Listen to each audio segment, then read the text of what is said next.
বিভিন্ন আসনের মতো রাজনীতিতে পরিবর্তনের বার্তা দিচ্ছে ঢাকা-১৪, যেখানে পরাজিত প্রার্থী বিএনপির সানজিদা ইসলাম তুলির বাসায় হাজির নির্বাচিত জামায়াত প্রার্থী ব্যারিস্টার আরমান। দোয়া নেন তুলির মায়েরও। এ সময় গুম হওয়া বিএনপি নেতা সাজিদুল ইসলাম সুমনকে ফিরিয়ে আনার আকুতি জানান মা। আরমান আশ্বস্ত করেন, গুমের ঘটনায় জড়িতদের বিচারের আওতায় না আনা পর্যন্ত তার সংগ্রাম চলবে। এ সময় নির্বাচনে অনিয়মের অভিযোগ তোলেন তুলির বড় বোন মারুফা ইসলাম। এই ছবি যেন রাজনীতিতে পরিবর্তনের প্রতিচ্ছবি। ঢাকা ১৪ আসনে পরাজিত বিএনপির প্রার্থী সানজিদা ইসলাম তুলির বাসায় হাজির নির্বাচিত জামায়াত প্রার্থী ব্যারিস্টার আরমান। সামনের পথ চলায় দোয়া নেন তুলির মায়ের কাছ থেকে। ত্রয়োদশ জাতীয় সংসদ নির্বাচনে শুরু থেকেই আলোচনায় ঢাকা ১৪। আওয়ামী লীগের আমলে গুমের শিকার জামায়াতের ব্যারিস্টার আরমান এবং ভাই হারানো বিএনপি প্রার্থী সানজিদা ইসলাম তুলির লড়াইয়ে শুরু থেকেই নজরে এই আসন। শেষমেশ ব্যারিস্টার আরমানকেই বেছে নিয়েছেন এখানকার ভোটাররা।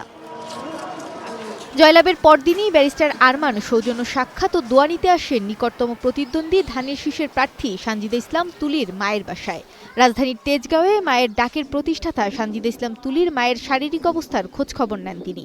এ সময় গুম হওয়া বিএনপি নেতা সাজিদুল ইসলাম সুমনকে ফিরিয়ে আনার আকুতি জানান তুলির মা। সবচেয়ে বড় কথা হইলো আমার সুমনটা বাইর করতে হইব। হ্যাঁ, আমার সুমনটা বাইর করতে হইব আব্বা। এ সময় ব্যারিস্টার আরমান গুমের ঘটনায় জড়িতদের বিচারের আওতায় না আনা পর্যন্ত সংগ্রাম চালিয়ে যাওয়ার আশ্বাস দেন। আমি যখন নিখোঁজ ছিলাম তখন আমার পরিবারের সাথে আমার অনেক নিকটাত্মীয় যোগাযোগ রাখেনি, কিন্তু এই পরিবারটা যোগাযোগ রাখছে। হ্যাঁ, এবং এই মায়ের ডাক তাদেরকে আন্দোলন করতে শিখাইছে। যে ঘরে বসে চোখের পানি ফেলান, আমাদেরকে রাস্তায় নামতে হবে, এই সাহসটা জুগিয়েছে আমাদের সুমন ভাইয়ের মা, সুমন ভাইয়ের বোন মারুফা আপা, আখি আপা, তুলি আপা।